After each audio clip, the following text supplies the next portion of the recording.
రోహిత్ శర్మ నేతృత్వంలో భారత జట్టు మార్చి 2న జరగనున్న ఛాంపియన్ ట్రోఫీలో చివరి లీగ్ మ్యాచ్లో న్యూజిలాండ్తో తలపడనుంది. ఈ మ్యాచ్ దుబాయ్ ఇంటర్నేషనల్ క్రికెట్ స్టేడియంలో జరుగుతుంది.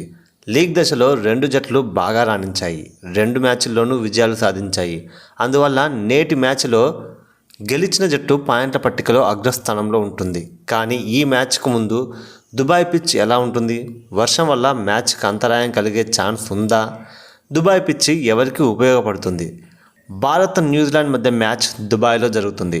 దుబాయ్ ఇంటర్నేషనల్ స్టేడియం పిచ్పై ఇప్పటికే జరిగిన రెండు మ్యాచ్లను పరిశీలిస్తే బ్యాటర్లు ఇక్కడ కఠినమైన సవాల్ను ఎదుర్కోవాల్సి ఉంటుంది. ఫాస్ట్ బౌలర్లకు ప్రారంభంలో మంచి సహాయం లభించవచ్చు. కానీ మ్యాచ్ ముందుకు సాగుతున్న కొద్దీ స్పిన్నర్లు పైచేయి సాధించవచ్చు.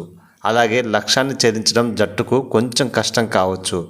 నిజానికి ఛాంపియన్ ట్రోఫీలో ఇప్పటి వరకు 3 లీగ్ మ్యాచ్లు వర్షం కారణంగా రద్దు చేశారు. వర్షం కారణంగా సెమీఫైనల్ మ్యాచ్కు అంతరాయం కలగనుంది. కానీ ఈ మ్యాచ్లు పాకిస్తాన్లో జరిగాయి. భారత్ మ్యాచ్లు దుబాయ్లో జరుగుతున్నందువల్ల వర్షం పడే అవకాశం లేదు. అందువల్ల అభిమానులు ఎటువంటి ఆందోళన చెందాల్సిన అవసరం లేదు. ఇక దుబాయ్ ఇంటర్నేషనల్ క్రికెట్ స్టేడియంలో టీమిండియా మొత్తం 8 మ్యాచ్లు ఆడింది. ఇందులో 7 మ్యాచ్ల్లో టీమిండియా గెలిచి ఒక మ్యాచ్ టై అయింది. దుబాయ్ స్టేడియంలో భారత్ ఒక్క మ్యాచ్ కూడా ఓడిపోలేదు. ఇంతలో న్యూజిలాండ్ జట్టు ఈ మైదానంలో 2 మ్యాచ్ ఆడింది. ఒక మ్యాచ్ ఓడిపోయి మరో మ్యాచ్ డ్రాగా ముగిసింది. భారత్ న్యూజిలాండ్ మధ్య హెడ్ టు హెడ్ రికార్డుల గురించి చూసుకుంటే 1975 నుంచి రెండు జట్లు 118 వన్డేల్లో తలపడ్డాయి. టీమిండియా 60 మ్యాచ్ల్లో గెలిచి 50 ఓడిపోయింది.